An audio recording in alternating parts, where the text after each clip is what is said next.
Hello, I'm Reverend Michael Mugford from Harbour Woodside United Church. I'm part of the ministry team here, along with the Reverend Krista Elizabeth Wynne. I'm joining you today from our Serenity Garden, which is a garden where we have the scattering of ashes of loved ones of our community of faith, but it's also a place of life. Greenery and flowers are here, and in a few weeks, I'm sure some of that will become more evident. And I got thinking about that this week and wanted to record from here because, of course, we're still reeling and mourning from the tragic deaths on Saturday and Sunday. And as I thought about the Serenity Garden and what to share this week, I was drawn to the story of creation in Genesis, where God creates everything that is, human beings included. We're created in the very divine image, with the very breath of the Spirit animating us and giving us the spark of the divine.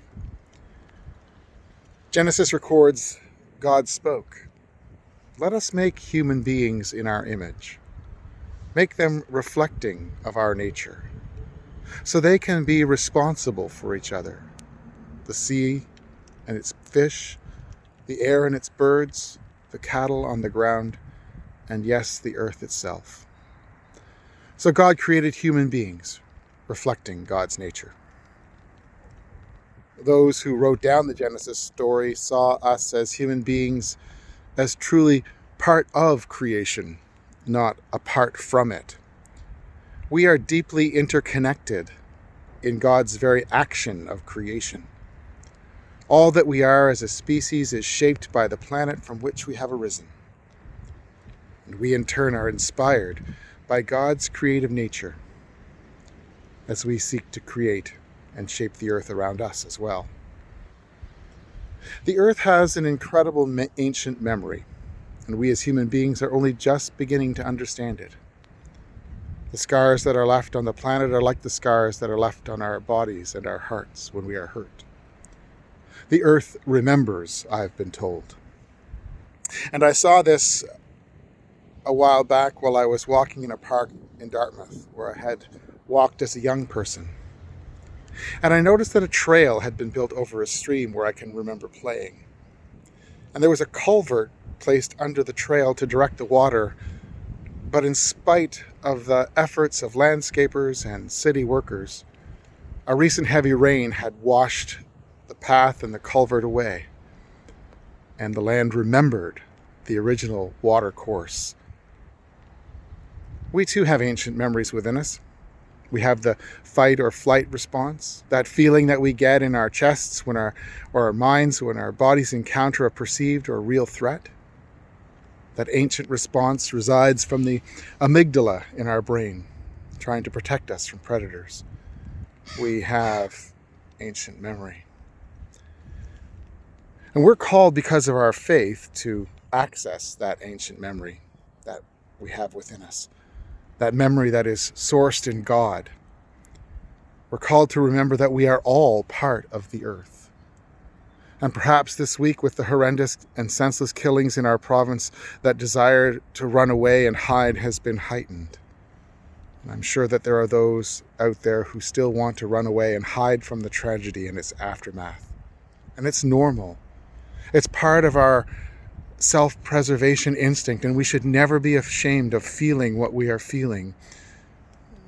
We should embrace that we are as human as we are. We're also equipped, however, with a rational side to our brain as well. My prayer is that we will not merely run away and hide, but we will also, in time when it's right for each of us, find our way back into community. That we will not shut each other out because we dare not risk opening ourselves to hurt again.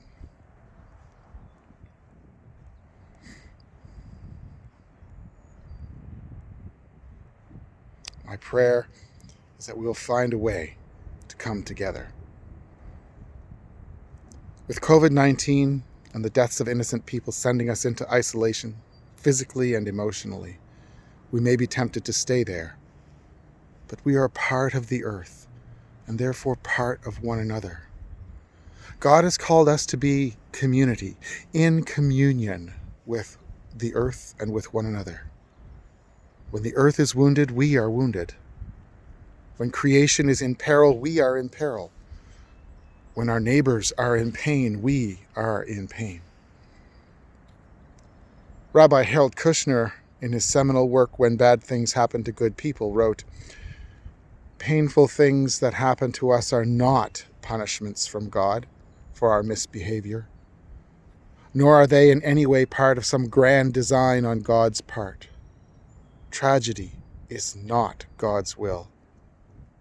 When tragedy strikes, we can turn to God for help in overcoming it, precisely because we can tell ourselves that God is as outraged by it as we are." End quote. When we are in pain, God's arms hold us and keep us.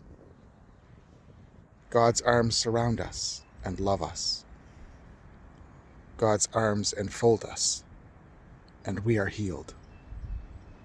Thanks be to God, and may you find peace this day. Amen.